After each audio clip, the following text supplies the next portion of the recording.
Halo Malaysia, selamat pagi, salam sejahtera Malaysia. Malaysia kita punya, cintai Malaysiaku, kita jaga kita. Sebelum kita mulakan berita hangat pada hari ini, untuk anda yang baru pertama kali, silalah untuk sudi tekan butang subscribe, like dan share.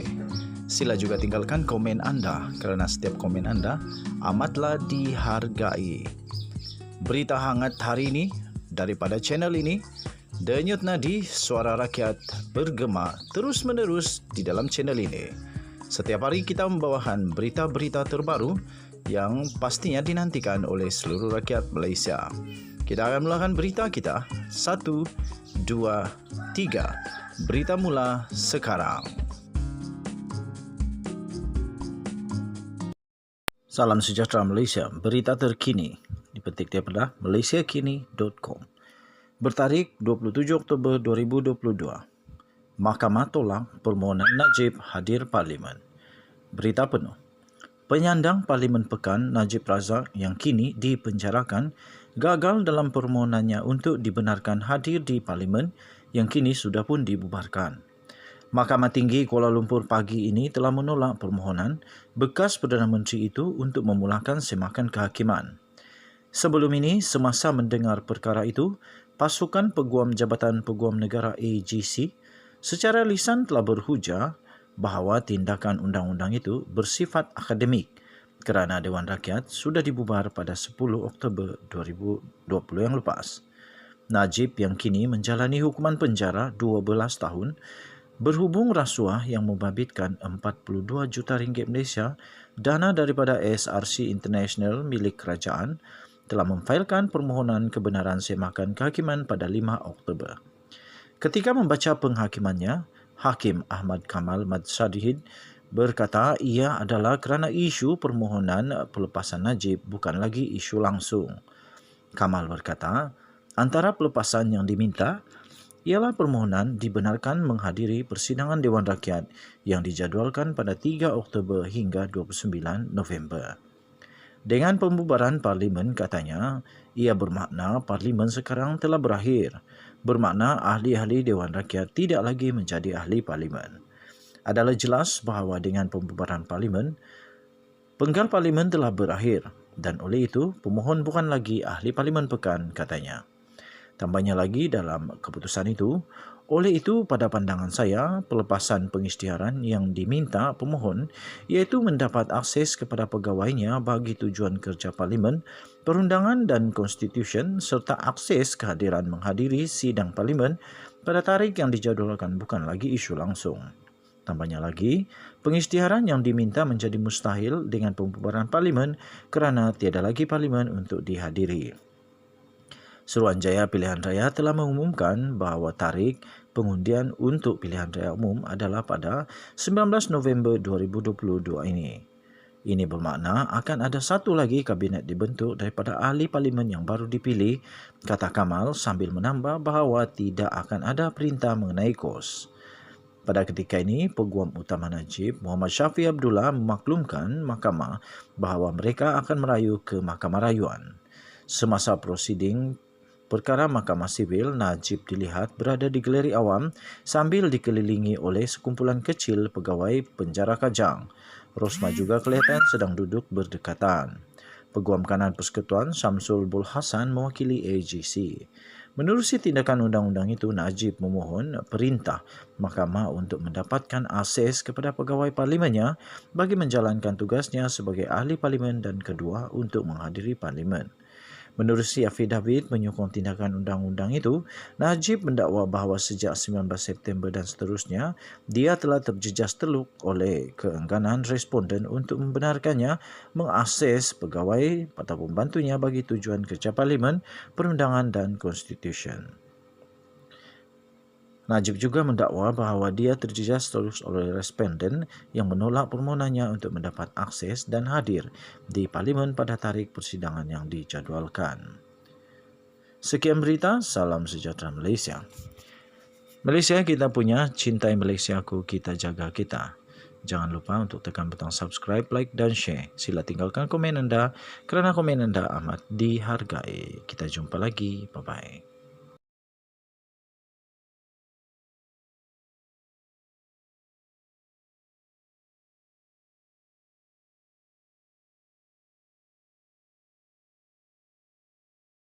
Salam sejahtera Malaysia. Tiba-tiba Zahid Hamidi bertaubat.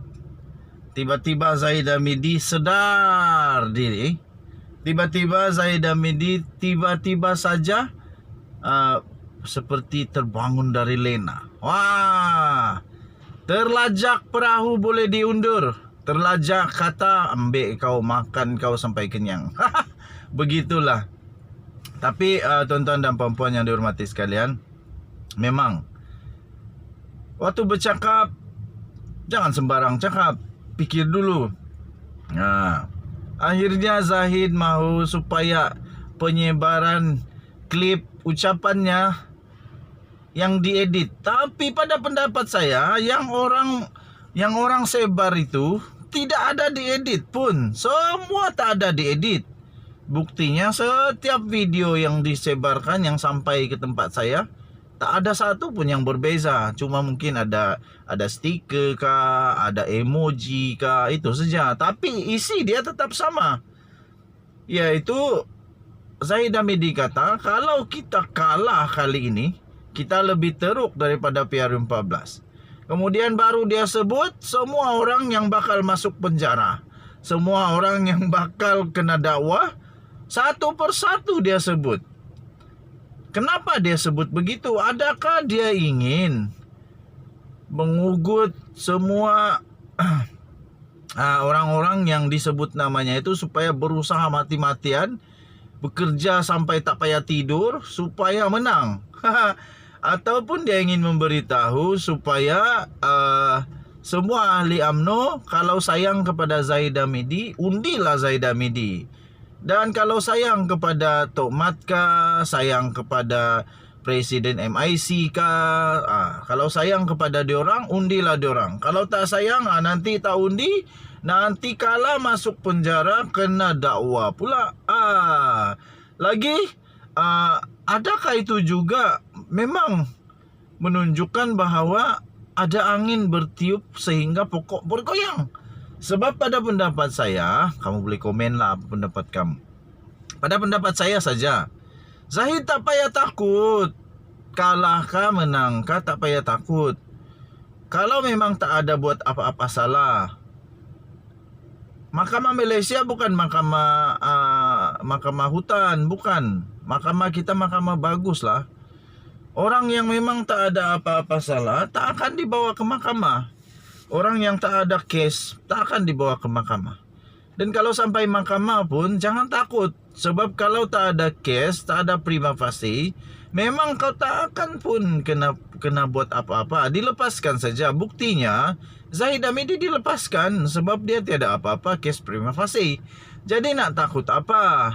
Nak takut apa sampai cakap macam begitu? Jangan takut. Wahai semua ahli politik Malaysia, kamu jangan takut. Kalau kamu tidak ada apa masalah, kalau kamu tidak ada apa-apa rasuah, tidak ada apa-apa penyelewengan kuasa, penyelewengan dana, tak payah takut. Menangkah, kalahkah, jangan takut. Saya percaya satu lagi, Tuhan sentiasa berserta dengan orang yang benar. Akhirnya kebenaran akan muncul juga. Zahid Hamidi merayu supaya semua video-video dia yang dikena edit itu diberhentikanlah. Tapi saya bilang terpulang kepada kamu semua. Sebab tidak ada apa-apa salahnya untuk sebarkan yang betul. Jangan saja pula kamu sebar yang tak betul. Sekarang lagi pun sekarang kan sudah mulai perang politik, perang psycho, perang saraf. Jadi hak orang untuk berkongsi fakta atau berkongsi benda-benda yang boleh mempengaruhi orang lain supaya ikut mengundi apa yang dia suka. Nah, kerana itu orang-orang politik, ahli-ahli politik, siapapun parti kamu, hati-hati bila bercakap. Sekarang orang merakam tahu, orang rakam. Orang rakam. Apa yang kau janji orang rakam. Dulu mungkin waktu kau berucap, orang belum lagi mau merakam. Sekarang banyak device boleh rakam. Jadi kalau sudah kena rakam, nanti diungkit, nah habislah. Kau butak kepala pun dah dapat jawab.